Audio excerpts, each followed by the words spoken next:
দেশ ঘুরতে জুলাই পদযাত্রার জাতীয় নাগরিক পার্টির যে কর্মসূচি, সেই কর্মসূচির অংশ হিসেবে আজ যশোরে রয়েছে কেন্দ্রীয় নেতৃবৃন্দরা গতকাল যশোরে এসেছেন 2 দিনের কর্মসূচি হাতে নিয়ে, এবং গতকাল রাতে তারা বাঘারপাড়াতে একটি পথসভা করেছেন। এবং আজকে এই মুহূর্তে কেন্দ্রীয় যে নেতৃবৃন্দ রয়েছেন, বিশেষ করে এনসিপির যে আহ্বায়ক নাহিদ ইসলাম সহ সার্জিজ, মুখ্য সংগঠক হাসনাত, তারা কিন্তু এই মুহূর্তে যশোরে অবস্থান করছেন। এবং সকালে বেলা 11:30 থেকে 12:30 পর্যন্ত যশোরে যারা শহীদ এবং আহত পরিবারের সদস্যরা রয়েছে তাদের সাথে কিন্তু মতবিনিময় করেছেন। আমরা দেখেছি যে যশোরের একটি অভিজাত হোটেলের কিন্তু তারা উপস্থিত হয়েছেন এবং এখানে মতবিনিময় করেছেন। এবং মতবিনিময় সভায় মুখ্য সংগঠক হাসনাত আবদুল্লাহ এবং উপস্থিত ছিলেন সহ আরও কেন্দ্রীয় নেতৃবৃন্দরা, এবং সেখানে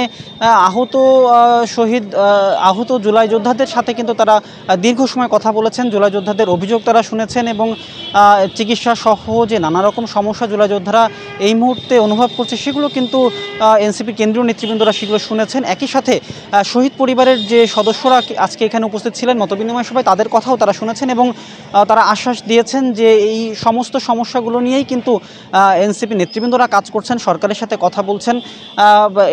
এই সময় হাসনাত আবদুল্লাহ তিনি কিন্তু খুব জোরালোভাবে বলেছেন যে এই যে মব সন্ত্রাস যেটিকে বলা হচ্ছে, বা একটি পক্ষ এই যে 32 ভাঙচুরের ব্যাপারে যেটিকে মব আখ্যা দিচ্ছে, আগামীতে এই 5 আগস্টকেও এই পক্ষটি কিন্তু মব আখ্যা দিয়ে এই জুলাইয়ের অভ্যুত্থানকে কিন্তু প্রশ্নবিদ্ধ করতে পারে, এমন সংখ্যাও কিন্তু প্রকাশ করেছেন হাসনাত আবদুল্লাহ। এছাড়াও উপস্থিত যারা ছিলেন তারা কিন্তু নানা রকম সমস্যার কথা বলেছেন, সম্ভাবনার কথা বলেছেন। তবে এনসিপি নেতৃবৃন্দরা যেটি বলছেন যে সমস্ত সংখ্যা কাটিয়েই কিন্তু আগামীর বাংলাদেশ করতে হবে, এবং আগামীর বাংলাদেশ গড়ার জন্য কিন্তু যেটি প্রয়োজন সেটি হচ্ছে সম্মিলিত প্রচেষ্টা এবং ঐক্যবদ্ধ থেকে কিন্তু এটি করতে হবে। আমরা যতটুকু জানতে পেরেছি যে এই মতবিনিময় সভা শেষে তারা আজকে জুম্মার দিনে যশোরে যে মডেল মসজিদ রয়েছে সেখানে জুম্মার নামাজ আদায় করবে। এরপরে কিন্তু তারা জুলাই পদযাত্রা বের করবে মডেল মসজিদ থেকে শুরু করে। সেই পদযাত্রাটি যে শেষ হবে শহরের সিভিল কোর্ট মোড়ে, সেখানে কিন্তু একটি সংক্ষিপ্ত পথসভা হবে।